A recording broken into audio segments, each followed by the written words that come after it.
الدين إياك نعبد وإياك نستعين اهدنا الصراط المستقيم صراط الذين أنعمت عليهم غير المغضوب عليهم ولا الضالين. بسم الله والحمد لله والصلاة والسلام على رسول الله سيدنا محمد بن عبد الله وعلى آله وصحبه ومن والاه ولا حول ولا قوة إلا بالله. رب اشرح لي صدري ويسر لي أمري واحلل عقدة من لساني يفقهوا قولي وسدد لساني واهد قلبي بحق سيدنا محمد صلى الله عليه وسلم. دستوركم يا أهل الدرك ويا أهل الباطن ويا أهل النوبة ويا أهل النور. Amma ba'd. Hadirin semua yang dirahmati oleh Allah Subhanahu wa taala. Alhamdulillah kita masih bisa berkumpul kembali dalam rutinitas majlis di malam Senin ini. Semoga kumpulnya kita ini benar-benar menjadikan kita termasuk orang yang beruntung di dunia sampai akhirat, dan kelak di akhirat kita termasuk orang-orang yang membawa bekal yang banyak, orang-orang yang diistimewakan oleh Allah Subhanahu wa taala, sebagaimana dalam salah satu hadis sahih, nanti di hari kiamat yu'ta bimimbarin, kama Nabi SAW, akan didatangkan satu mimbar min nur, dari cahaya. Maka di mimbar tersebut ada sekelompok manusia yang mana di hari kiamat, di mahsyar tersebut, semua orang yang melihat mereka kepingin jadi seperti mereka. Mereka ini dikepingini oleh orang-orang yang melihat saat itu, padahal mereka bukan para nabi, bukan para rasul, bukan para wali, orang biasa. Tapi dinaikkan mimbar dari cahaya yang begitu luar biasa sehingga semuanya kepingin jadi seperti mereka. Siapa mereka itu? Ternyata al-muthabbuna fillah. Mereka adalah orang-orang yang berkumpul untuk mencari cinta Allah, berkumpul untuk mencari ridha Allah, berkumpul untuk mencari pahala dari Allah Subhanahu wa taala, saling mencintai, saling bersaudara, duduk bersama. Dan alhamdulillah di majelis yang semacam ini insyaallah juga termasuk hadis tersebut. Kita kumpul bukan karena mencari dunia, kita kumpul bukan karena mencari jabatan, tapi kita kumpul saling mencintai karena Allah, bersama-sama di dalam mempelajari hadis-hadisnya Rasulullah, ilmu-ilmunya Rasulullah sallallahu alaihi wasallam. Semoga kelak kita termasuk rombongan golongan orang tersebut. Amin Allahumma amin. Hadirin yang dirahmati oleh Allah, kita masih pada kajian kitab Arba'in Nawawi sampai pada hadis yang ke-6. Al-haditsus sadisu, hadis yang ke-6. Qala al-musannif radhiyallahu anhu nafa'ana bihi daran amin. An Abi Abdillah, dari Abi Abdillah, ayahnya Abdillah. Beliau punya anak namanya Abdillah. Siapa namanya sahabat ini? An-Nu'man ibn Bashir. Nu'man bin Bashir radhiyallahu taala anhuma. Hadis ini diriwayatkan dari seorang sahabat yang luar biasa, Nu'man bin Bashir. Sahabat Nu'man ini punya ayah namanya Bashir. Ayahnya ini Bashir ini Al-Ansori, termasuk sahabat Ansor, dan pernah ikut di peperangan Badar, termasuk min kubaril sahabat, termasuk pembesar sahabat Bashir Al-Ansori. Hadis ini diriwayatkan dari anaknya, yaitu Nu'man bin Bashir.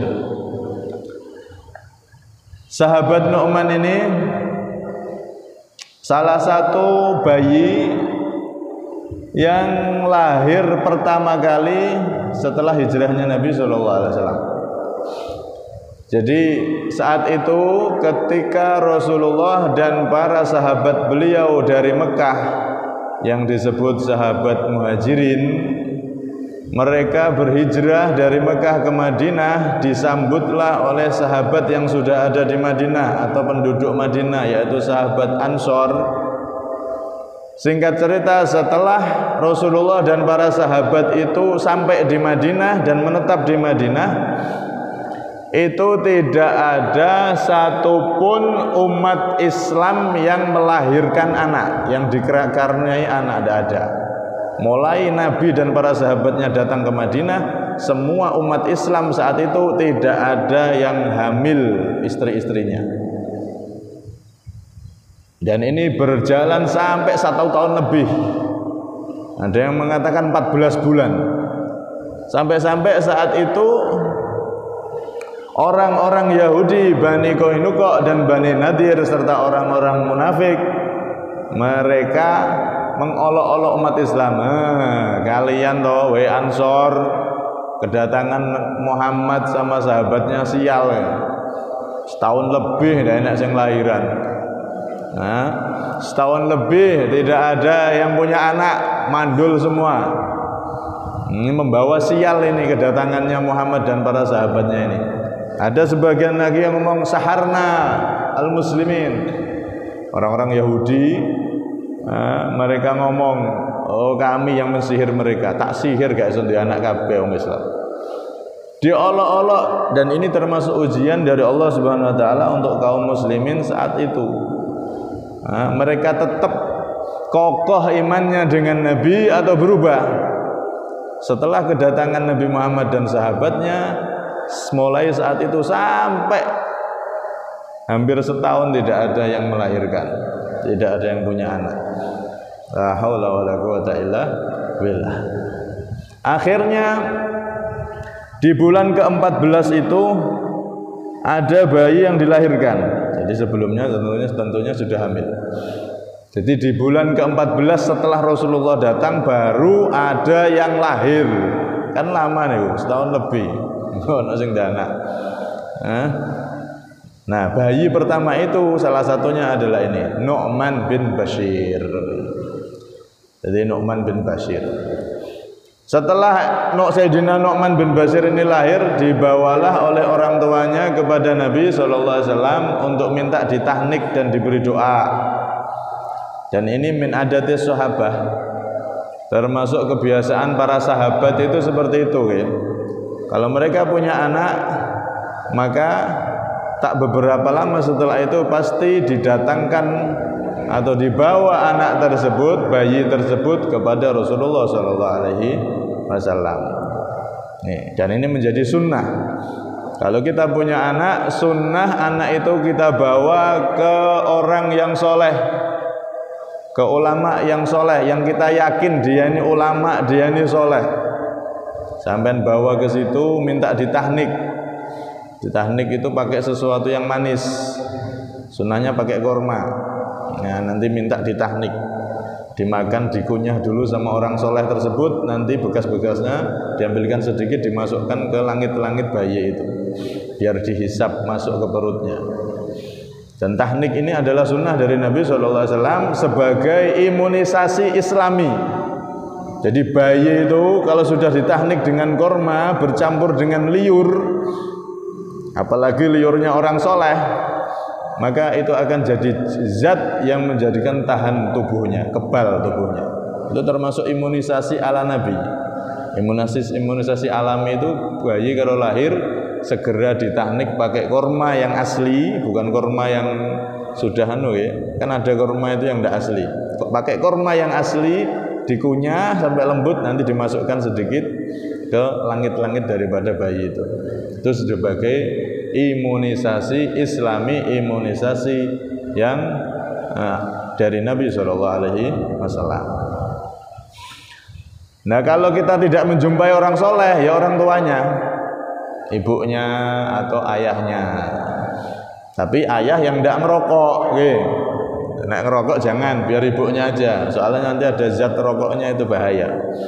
Begitu juga kalau kita membawa bayi, anak kita pengen ditahnik sama orang soleh atau ulama, juga dilihat juga, ini ulamanya ngerokok apa enggak. Nek ngerokok jangan, lebih baik ditahnik sama ibunya. Soalnya apa? Bahaya. Rokok itu kan bahaya untuk bayi. Kalau bisa cari ulama yang soleh, yang dia enggak ngerokok, sampean yakin ini ulama, yakin ini orang soleh, bawa ke situ untuk mengambil keberkahan. Sebagaimana para sahabat dulu, kalau punya anak pasti mereka tidak akan pernah meninggalkan anaknya begitu saja di rumah, pasti dibawa kepada Rasulullah SAW, ditahnik serta diberi doa oleh Nabi SAW. Datang kepada Rasulullah ibunya ini, ibunya Nu'man itu saat itu masih bayi, minta doa sama Nabi. Maka apa kata Rasulullah? Amma tardina an ya'isha hamidan wa yugtala syahidan wa yadkhulal jannah. Wahai ibu, apakah kamu rela, apakah kamu ridho bayimu ini nanti insyaallah akan hidup dalam keadaan terpuji, hidup dalam keadaan namanya harum, dan nanti dia wafat dalam keadaan mati syahid dan dia masuk surga. Didoakan Nabi, hidupnya terpuji, enak, dan wafatnya syahid serta masuk surga. Ini pentingnya kita mendekatkan anak kita kepada orang-orang soleh. Jangankan didoakan, dilihat saja samaan orang soleh itu barokah. Apalagi dia itu pewarisnya Nabi, pewaris ilmunya Nabi, yang benar-benar pewaris Nabi, maka itu sangat dianjurkan. Dan ini kebiasaan adat daripada para sahabat. Pasti kalau punya anak langsung datang kepada Rasulullah SAW membawa anaknya untuk didoakan dan ditahnik tadi itu. Akhirnya benar nih, setelah ditahnik Nabi, anak ini pun tumbuh besar. Nabi wafat itu beliau Nu'man ini masih umur 8 tahunan. Nabi wafat, Nu'man ini masih umur 8 tahun. Akan tetapi bagaimana? Saking cerdasnya anak ini, saking barokahnya anak ini, umur 8 tahun beliau bisa meriwayatkan hadis 114 hadis sahih, yang mana salah satu hadisnya dipakai oleh Imam Nawawi ini, ditulis di kitab ini. Umur 8 tahun. Saat itu nggak ada kitab, nggak ada catatan. Dengar Nabi bicara, dengar Nabi bersabda, dihafalkan langsung, dihafal. Dengar Nabi ngomong, dihafalkan. Sampai 114 sabda Nabi beliau hafal di luar kepala, dan jadi hadis-hadis sahih yang berriwayatnya dari beliau sahabat Nu'man bin Bashir. Jadi anak yang barokah. Nih, kenapa? Karena dari kecil ditahnik Nabi dan didoakan oleh Nabi SAW. Aisyah hamidan, di doanya Nabi tersebut, anak ini akan hidup dalam keadaan terpuji, dalam keadaan bagus, dipuji oleh orang. Dan ternyata benar, beliau ketika muda ahli berkhutbah, ahli berdakwah serta berjuang, sampai akhirnya di zaman sahabat Muawiyah salah satu khalifah, sahabatnya Nabi, sahabat Muawiyah. Ketika sahabat Muawiyah berkuasa jadi khalifah setelah Sayyidina Hasan dan Husain, itu ada cerita panjang itu. Kemudian sahabat Nu'man bin Bashir ini dijadikan oleh khalifah atau sahabat Muawiyah menjadi amir, menjadi kalau sekarang gubernur di Kufah. Setelah itu beliau terus berjihad, berjuang, menyebarkan Islam, menyebarkan ilmu, sampai akhirnya pindah lagi ke daerah Himso dan Dimisko di daerah Syam. Kalau Kufah itu daerah Irak. Nah, kalau Himso dan Dimisko itu Syam. Syam itu daerah sekitar Syria kan, Suriah. Di sana juga beliau akhirnya menjadi gubernur, pemimpin daerah tersebut. Beliau memimpin dengan ilmu, memimpin dengan keadilan karena memang beliau itu ulama, orang soleh, sahabatnya Nabi jadi pemimpin. Bayangkan betapa keadilannya luar biasa. Sampai-sampai ada di suatu tempo ada orang dari Irak datang ke beliau. Singkat cerita orang ini ternyata kebanyakan utang. Datang ke beliau, wahai gubernur, wahai sahabat Rasulullah, wahai Sayyidina Nu'man bin Bashir, engkau ini sekarang jadi gubernur, tentunya engkau punya harta banyak. Saya ini jauh-jauh dari Irak, saya kebanyakan utang, saya nggak bisa bayar utang. Saya minta bantuan sampean untuk bisa memberikan saya harta agar saya bisa membayar hutang-hutang saya. Maka apa jawab beliau? Kalau kita kan bayangannya, namanya gubernur, duitnya ya akeh. Kata beliau, wallahi ma indi syai' ya'tiyak. Demi Allah, aku tidak punya apa-apa di rumah ini kecuali makan, baju, udah kecukupan saya sama keluarga tok, tidak ada lebih sama sekali. Tidak punya duit disimpan di tabungan, di rekening sampai ratusan juta, tidak ada, saya tidak punya apa-apa. Kalau saya pribadi tidak bisa bantu kamu karena saya tidak punya apa-apa, gubernur. Tapi nanti tenang, saya akan kumpulkan penduduk, tak carikan penggalangan dana biar mereka nanti siapa tahu mau bantu kamu. Benar, akhirnya beliau buat pengumuman,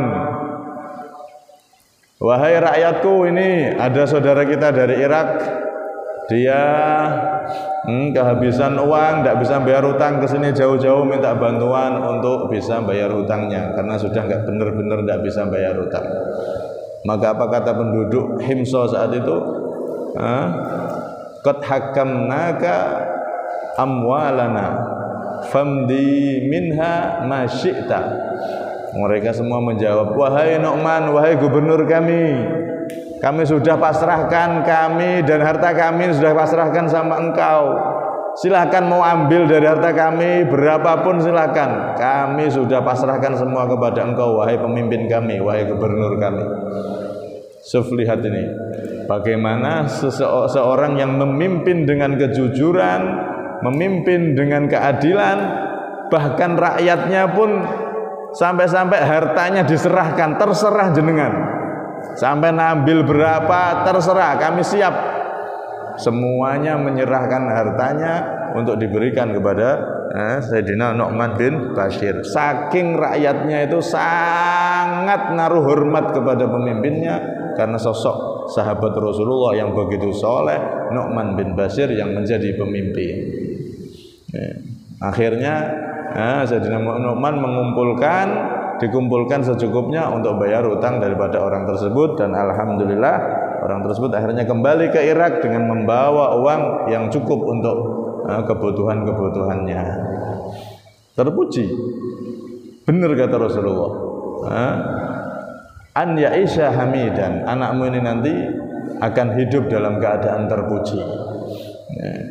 Hidup dalam keadaan terpuji. Masya Allah. Wa yuqtala syahidan, dan beliau ini meninggal dibunuh sama orang karena saat itu setelah Khalifah Muawiyah ini wafat, anaknya Yazid bin Muawiyah juga meninggal. Akhirnya di situ terjadilah pergeseran kekuasaan, perebutan kekuasaan, yang mana saat itu umat Islam ada yang membeat atau mengangkat Sayyidina Abdullah bin Zubair. Abdullah bin Zubair ini juga salah satu bayi yang lahir pertama ketika setelah hijrahnya Nabi. Jadi ketika tadi itu Rasulullah hijrah sama sahabatnya ke Madinah, nggak ada yang punya anak sama sekali. Pertama lahir dari kaum Ansor ini Sayyidina Nu'man bin Bashir. Kemudian lahir juga dari kaum Muhajirin yaitu Sayyidina Abdullah bin Zubair. Jadi Nu'man bin Bashir sama Abdullah bin Zubair ini CS, teman dari kecil, karena sama-sama bayi pertama yang lahir pertama kali setelah Rasulullah hijrah, yang mana saat itu hampir setahun lebih tidak ada yang melahirkan. Nah, pas Abdullah bin Zubair ini saat itu diangkat menjadi khalifah, maka Sayyidina Nu'man bin Bashir ini kan temannya dan tahu kesolehan Sayyidina Abdullah bin Zubair ini, tahu sama-sama sahabat dan teman dari kecil. Oh ini cocok, ini bener jadi pemimpin kita, pas ini, dia orang soleh. Akhirnya beliau pun membeat, menyetujui, mengangkat, ikut serta mengangkat temannya yaitu Abdullah bin Zubair menjadi pemimpin. Nah disitulah ada orang di seberang yang berseberangan, yang mereka tidak mau dipimpin oleh Abdullah bin Zubair, padahal sahabat ini.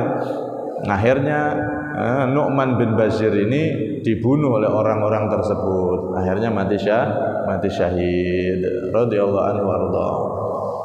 Nah, kebanyakan para sahabat Rasulullah itu akhir hayatnya mati syahid, dibunuh. Karena memang mati syahid itu adalah dambaan dan cita-cita para sahabat Nabi sallallahu alaihi wasallam. Lihat bagaimana di zaman sahabat. Dari sini juga kita ambil pelajaran. Namanya kekuasaan itu, politik itu seperti itu. Politik itu seperti itu. Padahal ini sahabat ini yang mimpin. Tapi karena gila kekuasaan, tidak peduli, temennya yang sahabat juga dukung, dibunuh. Gara-gara masalah kekuasaan. Karena itu Rasulullah SAW dalam salah satu hadis, beliau juga memperingatkan kepada kita umatnya agar berhati-hati dengan kekuasaan, hati-hati dengan pangkat. Innakum satahrisuna 'alal imarah, kata Rasulullah SAW, kama qala Nabi.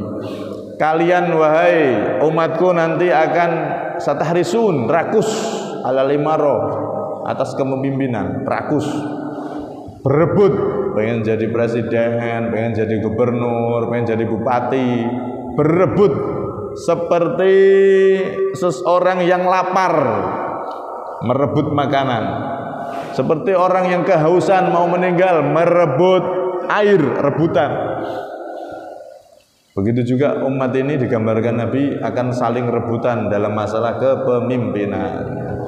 Wa innaha satakuna nadamatan yaumal qiyamah, akan tetapi kepemimpinan tersebut biasanya nanti kebanyakan akan menjadi penyesalan di hari kiamat. Karena itu orang-orang yang soleh setelah generasi para sahabat itu, mereka kebanyakan tidak mau jadi pemimpin, Pak. Tidak mau. Pemimpin pejabat itu tidak mau. Kenapa? Karena takut fitnahnya besar. Masalah apanya itu, perebutannya, calonannya sudah tidak sehat, pakai cara-cara yang macam-macam sudah, yang penting menang. Belum lagi nanti kalau sudah menjabat, godaannya banyak, bisa korupsi, bisa ini, bisa itu, mengambil yang bukan haknya dan seterusnya. Benar kata Rasulullah. Jabatan itu, kepemimpinan itu nanti akan menjadi penyesalan di hari kiamat. Na'udzubillah min dzalik. Karena itu sebagian ulama setelah generasi sahabat, di generasi tabi'in dan seterusnya itu, mereka tidak mau menjadi pemimpin. Bahkan anak-anaknya pun enggan menjadi pemimpin. Mereka fokus untuk menjadi orang-orang yang memimpin dalam agama, artinya mempelajari ilmu agama sedetil-detilnya untuk bisa menguasai ilmu agama. Nih, sampai-sampai ada salah satu ulama itu mengatakan ana la ardo, aku tidak ridho kepemimpinan itu diemban oleh kambingku. Saking mereka itu takut bahaya jadi pemimpin, jangankan anakku, jangankan muridku, jangankan diriku, aku punya kambing itu loh. Andaikan kambing itu bisa jadi pemimpin, aku tidak ridho dia yang jabat. Biar kambingnya orang lain. Kenapa? Karena saking bahayanya jadi pemimpin. Orang yang jadi pemimpin itu kalau tidak hati-hati seperti orang yang disembelih dengan tanpa pisau, disembelih dengan tanpa alat yang tajam, dia tersiksa. Sembelih nganggo napa? Graji. Sembelih nganggo napa? Ya tersiksa. Di dunia kayaknya nikmat, tapi nanti di akhirat berbahaya. Karena itu saat itu beliau ini dibunuh oleh orang-orang yang berseberangan karena mendukung daripada temannya yaitu Sayyidina Abdullah bin Zubair. Wa yadkhulul jannah, kata Rasulullah, dan dia akan dimasukkan oleh Allah masuk ke dalam surga. Dan benar ya, para sahabat Rasulullah itu semuanya dalam i'tiqad kita ahlu sunnah wal jamaah adalah orang-orang yang sudah diridhoi oleh Allah Subhanahu wa taala, dan mereka semua adalah min ahlil jannah, orang-orang yang akan dimasukkan surga oleh Allah Subhanahu wa taala. Sahabat Nabi itu semuanya radhiyallahu anhum wa radu anhu. Allah ridho dengan mereka semua, dan mereka pun puas dengan pemberian Allah Subhanahu wa taala. Karena itu dalam akidah Ahlussunnah Jamaah itu tidak ada manusia yang bisa melebihi derajatnya sahabat. Umatnya Nabi ini paling top itu siapa? Sahabat Nabi. Udah tidak ada yang lain. Walaupun dia ahli ibadah melebihi ibadahnya sahabat, dia tidak bisa mengungguli sahabat Nabi. Nih, nggak bisa. Ada sahabat, dia biasa-biasa saja, sholatnya cuma 5 waktu yang wajib-wajib, tapi sahabatnya Nabi, maka itu derajatnya lebih tinggi daripada orang yang bukan sahabatnya Nabi, walaupun ibadahnya paling banyak, sholatnya ribuan setiap hari, baca Qur'annya, ibadahnya lebih tinggi dari sahabat, tapi mereka tidak bisa melampaui derajat sahabat Nabi Shallallahu Alaihi Wasallam. Kenapa? Ya karena sahabat ini yang membantu Nabi, sahabat ini yang berjuang dengan Nabi sehingga agama Islam ini sampai kepada selain mereka. Kita yang bukan sahabat bisa ibadah gara-gara jasa para sahabat, yang mana mereka berjuang langsung dengan Rasulullah Shallallahu Alaihi Wasallam. Itu satu. Nomor dua, karena mereka muridnya Nabi Shallallahu Alaihi Wasallam. Sahabat itu langsung bertemu Nabi, langsung melihat Nabi, setiap hari bertemu dengan wajah mulia Nabi Muhammad Shallallahu Alaihi Wasallam, dan orang yang duduk bersama dengan Nabi, ketemu terus dengan Nabi, ini adalah orang-orang yang mulia. Mereka beriman, ketemu Nabi dan beriman, itulah para sahabat Rasulullah Shallallahu Alaihi Wasallam. Karena nikmat memandang Nabi ketika masih hidup ini adalah nikmat paling besar. Kalau ada orang hidup, Nabi Muhammad juga hidup, dia bisa memandang Nabi dan iman sama Nabi, itu berarti jadi sahabat. Atau dia buta tapi ketemu Nabi, juga sama, dia juga titelnya itu, pangkatnya disebut sahabat. Semua sahabat Nabi ini adalah para aulia, orang-orang soleh, orang-orang yang mereka juga punya dosa tapi sudah diampuni semua oleh Allah Subhanahu wa taala berkat mereka berjuang bersama dengan Rasulullah, membantu Rasulullah sallallahu alaihi wasallam, radhiyallahu anhum wa radu an. Karena itu para sahabat Rasulullah ini orang-orang yang paling agung dalam akidah kita. Umat Nabi yang paling agung adalah sahabatnya Nabi Shallallahu Alaihi Wasallam. Ini sedikit daripada manaqib Sayyidina Nu'man bin Bashir. Yang jelas beliau adalah seorang sahabat yang walaupun cuma 8 tahun menangi Kanjeng Nabi, 8 tahun masih usia kecil bertemu Nabi, tapi beliau benar-benar dedikasinya dan jasanya sangat besar untuk agama ini, sehingga beliau termasuk salah satu sahabat yang besar, sahabat yang terkenal dengan perjuangannya, dengan ilmunya dan lain sebagainya, radhiyallahu anhu warḍah. Semoga kita semua termasuk orang-orang yang bisa mengambil manfaat dari cerita beliau dari kecil kita dekatkan anak kita pada orang-orang soleh. Dari kecil kita ajak anak-anak kita untuk hadir di majelis-majelis ilmu, majelis ilmu. Dari kecil anak kita belajar ibadah, sholat Jumat, kita ajak dan seterusnya. Tapi harus dipantau biar tidak ramai. Itu semua adalah pendekatan anak-anak kita kepada agama sehingga nanti betul-betul jadi orang yang bermanfaat sebagaimana Sayyidina Nu'man bin Bashir. Dan semoga kita semua oleh Allah Subhanahu wa taala dijadikan orang yang selamat di dunia sampai akhirat. Anak-anak kita dijadikan anak-anak yang soleh dan solehah, serta kita diberi umur panjang sehat walafiat ketika meninggal setelah umur yang panjang, diberi husnul khatimah. Amin Allahumma amin. Amin Allahumma amin. Bi barakatin Nabi ala Nabi sallallahu bi barakati hadil majlis ala hadratin Nabi Muhammad sallallahu alaihi wasallam. Al-Fatihah.